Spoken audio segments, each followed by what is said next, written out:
about it being tough working nights. It's a great job. All I have to do is sleep. Well, I don't think you should get paid if Zoe's too drunk to work. Oh, hiya. You're right. Have you seen Zoe? No, she's not in yet. Nope. I'm not surprised the state she was in last night. Right, better get ready for morning surgery. First customer's due in a minute. It's not fair. You hardly got any sleep. She should be doing surgery. I'm not even sure I can trust her the way she's been behaving. If you've got a problem, Paddy, you should talk to me. Gossiping in front of the staff about it is unprofessional. Paddy's always professional. I don't believe you have any veterinary qualifications, Emily. So what would you know about it? I'm sure we'd both get a lot more done if you leave my surgery and let us get on with it. And I won't be needing your services this morning, so you can clear off as well. Yeah, right. I'll see you later.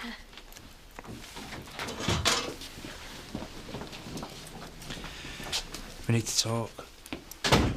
So that's the 27th then. Right, we'll look forward to seeing you. Bye. You're working very hard lately. Haven't got yourself into debt with that catalogue, have you? No, Mr. Turner, it's just they're doing a special photo of all the kids at playgroup and I don't want to be the only mum who can't afford it. I see. I've still got the photos of Alice's playgroup. I'll show you sometime. Is Rodney about? He's gone for his checkup. Oh, what time will he be back? Well, certainly long after you're supposed to be at work. Oh, well, I've got a bit of a call. I'm on a work today. If you're fit enough to fish, you're fit enough to work. Right then, I'll see you later. Should take a leaf out of that young lady's book. She's done more work today than you've done in a week. And you've spouted enough hot air to fill a barrage balloon. Telling Rodney he's too sick to work. Me, I'm too fit to fish. That's what's wrong with this village. No one minds their own business.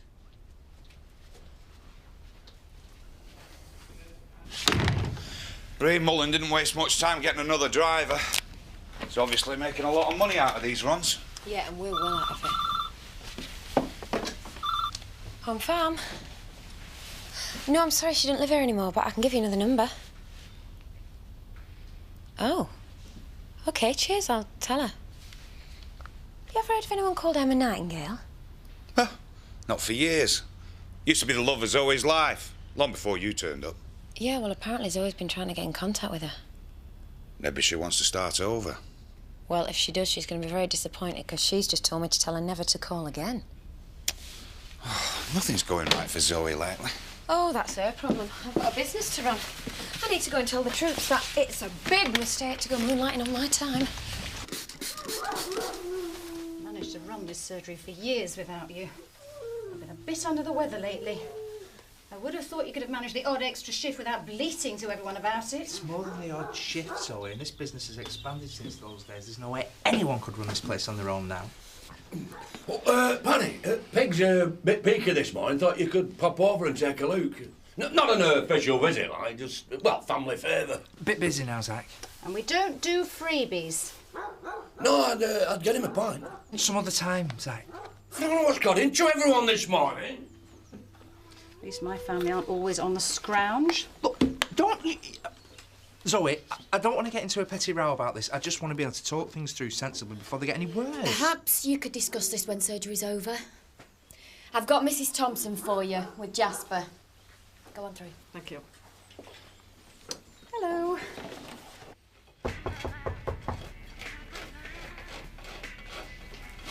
I'll get it.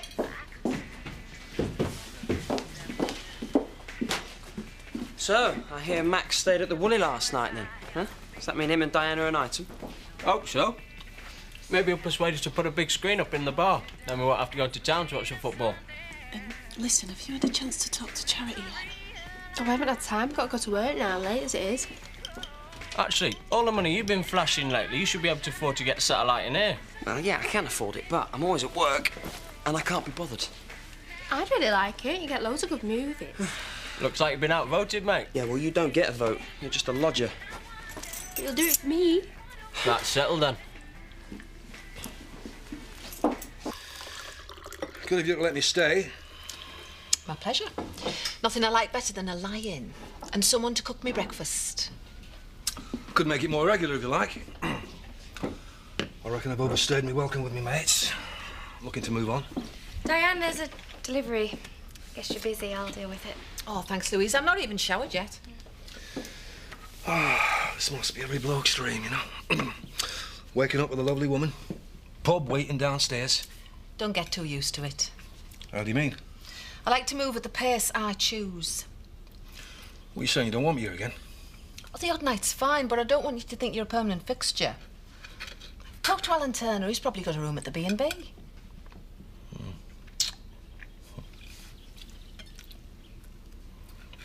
Look, I don't mean to keep hassling you, but you've seen how she keeps picking on me. I can't afford to keep paying out like this. Tell her that, not me. Oh, Chloe, you're a mate. She'll listen to you. All she does is yell at me. She's entitled to after what you and Kane did. Oh, come on. That money doesn't even matter to her.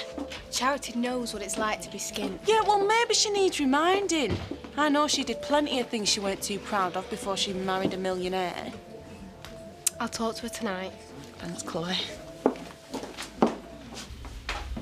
Oh, I see the epidemic's over then. You both seem to have made a miraculous recovery. You've got another bloke down for my shift on the roster, but I'm okay now. I can do it. Yeah, well, we'll talk about that later. And you? You were late for work this morning. Lisa thought I still looked sick, but, well, I didn't want to let you down, so I struggled in anyway. Do I look that green? You owe me 9 hours labour. So I want a doctor's certificate, and I want you to make up the hours, or I'll dock your wages. Charity?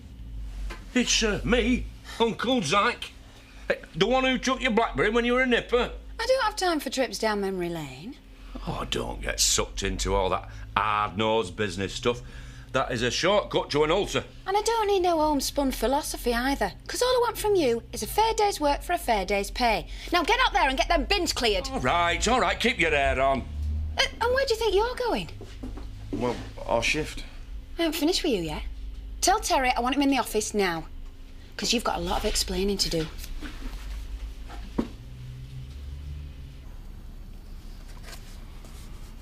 Do you have any free rooms or not? That depends. On what? I gather Sidney Wolfe is a colleague of yours. Yeah, we work together, yeah, why? Well, I had to ask him to leave. He was not what I consider to be a suitable guest for this establishment. Well, he can get a bit wild, can Sidney? I don't wish to be a killjoy, Mr. McKinley. Mr. McKinley, but I do expect a certain standard of behaviour from my guests. Oh, don't worry, Mr. Turner. I won't be having any all-night parties here. Indeed you won't. As I see you're booking at the single-room rate, may I remind you that lady guests are not allowed to stay overnight under any circumstances. Anything else? No, that's all for the moment. Would you sign in, please? I do hope you enjoy your stay with us. Look, I'm sorry you had to cover for me last night. These things happen sometimes. Anyway, I thought we were a team. I've covered for you in the past. Never because I was drunk. I wasn't drunk. Well, what about these pills you've been taking? You're supposed to be drinking with them. Don't lecture me. I might have made a little mistake, that's all. You've made plenty. Had to put up with you banging on about Mandy. Yeah, and I was grateful for your help. I just wish you'd see that I am trying to help you now. And how are we going to manage that? Do you want me to join AA? Sign a pledge? Well, there's no point in talking to you in this mood then, is there? Perhaps we can discuss it when you calm down a little bit. Hi. I'll have a pint for me and Mac and whatever you're having yourselves. Oh, very generous, Sidney. Obviously paying you too much. I had a bit of a result. Persuaded Scott to buy a widescreen telly with all the trimmings. Must have been pricey. Yeah, I told him where he could get one off the back of a lorry, but he insisted on going to a shop. So next time the football's on, you know where to come. That's if you can tear yourself away from the charms of this place. Of course he can. But I wouldn't mention back of the lorry goods to your new landlord. He really doesn't approve of that sort of thing. New landlord? I thought you had your feet under the table here. Well, you thought wrong. No, I'm moving into the B&B. What, with Fuddy-Duddy Turner? Won't we last longer than I did? Oh, Alan's all right. Well, you have to say that. Heard you two were an item once. You never told me that. Well, it didn't last very long. Anyway, I don't have to tell you my life history. That's strange. It was me thinking that you guys were busy grafting away up at my farmhouse. But no, here you are, drinking pints. Just having a break, Ray. Yeah, well, you'll find your wages going the same way unless you get up there now.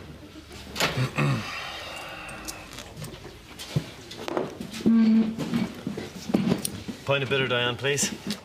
If you were ill yesterday, what were you doing up at the old Sugden farm? We both saw you, mate. There's no point in denying it. So do you fancy telling us what were in your load? I don't know. I was just told to deliver. There were blokes there to do the unloading. I don't guess that. You know Ray's reputation. You must have known it was something dodgy. A guy called Tony told me they wanted a load shifted urgent, that's all. Oh, so you thought you'd do a bit of moonlighting on my time, did you? Well, bad idea, Phil. I know that, but I was just really desperate for the money. I promise I'll make up for it. Yeah, well, you can start by telling us about everything you know that's going on up at that farm. Oh, forget it, Terry. Don't know now. Clear your locker and get out.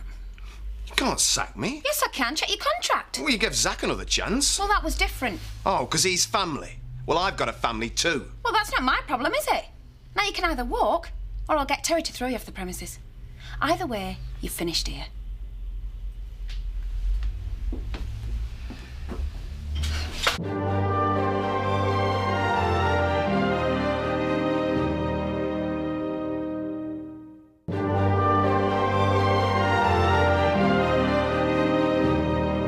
You were a bit hard on him. Yeah, he broke the rules, Terry. So did Ray. But you seem to be letting him get away with it. Look, you know what Chris said. As long as we keep Tate Olage out of it, it's none of our business. Oh, all up the ladder. Nothing matters as long as the Tates are kept clean. Have you got a problem with that? I've just heard about Phil. Oh, good. Well, you can take it as a warning then, can't you? I certainly do. It shows me that all this power has gone to your head. You've forgotten where you come from. Oh, spare me the family lecture about all those dingles stick together, because you're the only one left to believe it. Never stopped me from getting swindled, has it? If one of the families crossed it, you should have told me. I don't need to anymore, because I'm a Tate now, and we've got our own ways of dealing with people that get out of line. I can see that. So why don't you get out now before I change my mind and sack you and all?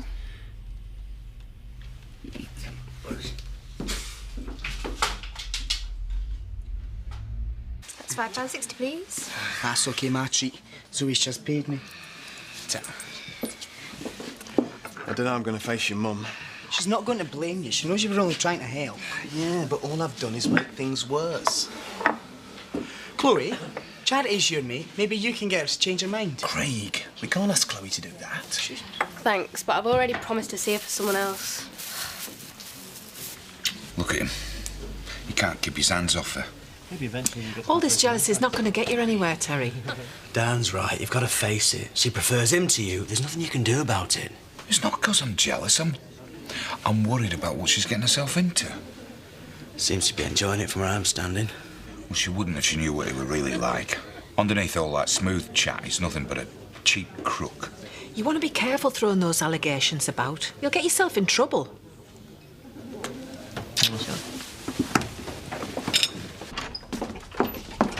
Ollie, what do you want? I've got my sarnies. I thought I could share yours. No, these are my favourite marmalade and egg. Lisa made them for me special. Oh, come on, don't be tight. I'll treat you next week. What, with shirt buttons? No, actually. I'll be in the money. Pollard said he'll give me a bonus if I keep my productivity up. Well, that's not right. I work harder than anyone. He never offers me extra. Yeah, well, that's because quality counts as much as quantity, and you just ain't as neat as me. Hey, what's this, lad? Entertaining young ladies in your lunch hour? Oh, Sam offered to share his sarnies with me, didn't you? No, never. You just nick one. Well, I reckon we can spare a bit of bread, lad. Well, that ain't all. Mr. Pollard's offered her a bonus, even though I work harder.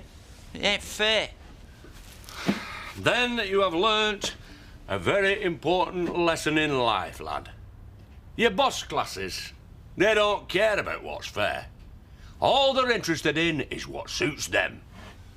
They'll suck you dry, then spit you out when they don't need you no more. Mr. Pollard ain't that bad, Dad. They're all the same. It goes with the territory. Even our charity's turned her back on us now.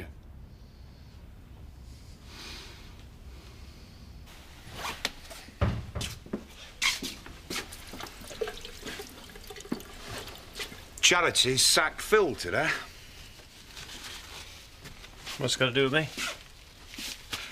We saw him delivering a lorry to your farm. My guess is it were more immigrants. You've got a vivid imagination, Terry. It was building materials.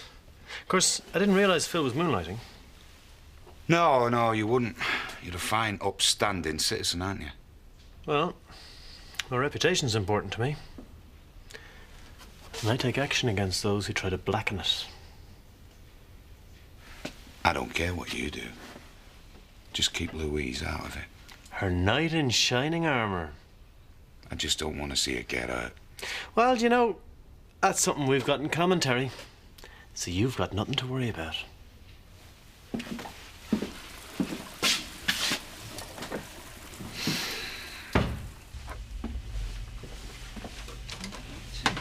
It's not my turn, you do. No. I'm always... Don't. Sorry to interrupt your shopping, but me and Paddy have been wanting to talk to you all day about Zoe. And we know you're as concerned as we are. I certainly was worried, yes. She ought to be grateful she's got so many people looking out for her. I just wondered if you'd managed to talk to her yet. We had a long chat yesterday. She seemed a bit distracted, but generally speaking, she was much more like her old self. Really? Haven't you noticed any improvement? No. No, none at all. If anything, she's getting worse. She was very stressed for a while. I guess we've all just got to be patient with her. Paddy has been patient. It doesn't seem to be getting us anywhere. I know it can be difficult, but if you just give her some time and space to settle back into work again, I'm sure everything will work out for the best. Look at that. I told you. Top of the range. There was nothing too good for you. Oh, I'm impressed. And I've got the whole evening planned, because I thought we could go into town and get a takeaway and book a movie on demand. And settle down with a few beers. Well, I was rather hoping you'd go out. Leave me and Chloe to have an evening on our own for a change. Guess I could be persuaded. Don't want to play Gooseby if you two are feeling romantic. Not much point. Sorry, Scott, but I've got to go out. I've fixed to meet Charity. Oh, can you not put her off? Well, not really, because I promised Letitia I'd talk to her. Oh, I don't... I really like the telly, though, and there'll be plenty of other nights. Guess that means I don't have to disappear then. Oh, well, you can suit yourself. Oh, come on, Scott, cheer up. We'll still have a great night. You get the curries, I get the beer.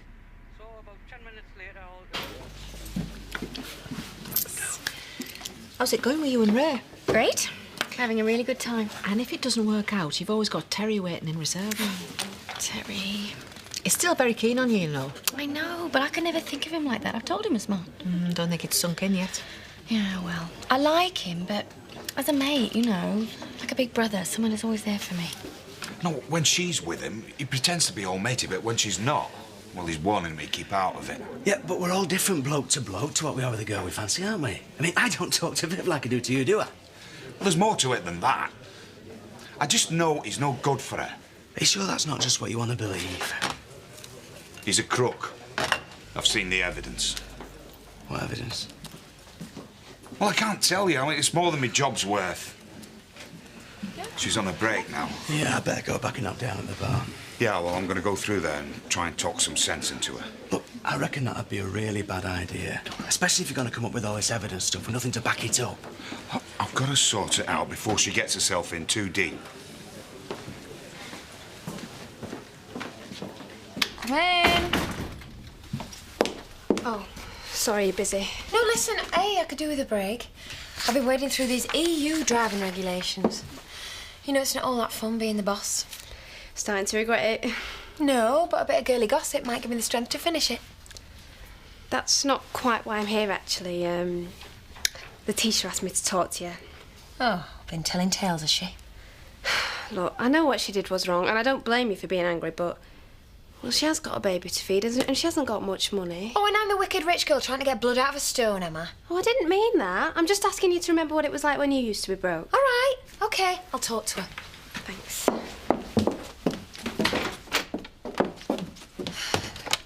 What's the number? Oh,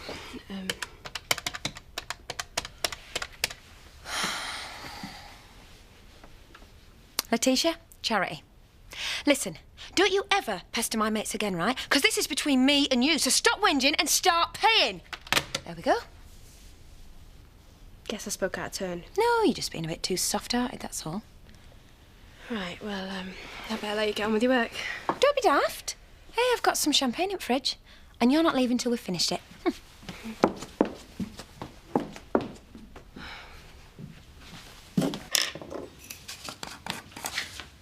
I'm sorry if I'm interrupting your break. No, that's fine. I'm glad you did. I've just been telling Diane what a good friend you've been. Yeah, well, I hope you still feel that way after you hear what I've got to say. Look, if this is about Ray... No, if you just let me explain. Terry, you're a good friend. I meant that. But that doesn't mean you can interfere in my life. So just back off and we'll pretend this conversation never happened. But you don't know what he's really like. Terry, please don't patronise me. I'm not some dizzy blonde who falls for a bit of blarney without thinking what's behind it. Me and Ray have been together a while now, and I know him a lot better than you do. But you only know the public face, the one he lets you see. I told you to drop it. Yeah, everybody tells me that. Bob thinks I'm only after him because I'm jealous. Chris don't want Tate Olledge dragged into it, and you just won't face the truth. What are you talking about? How do you think your charming boyfriend earns his money?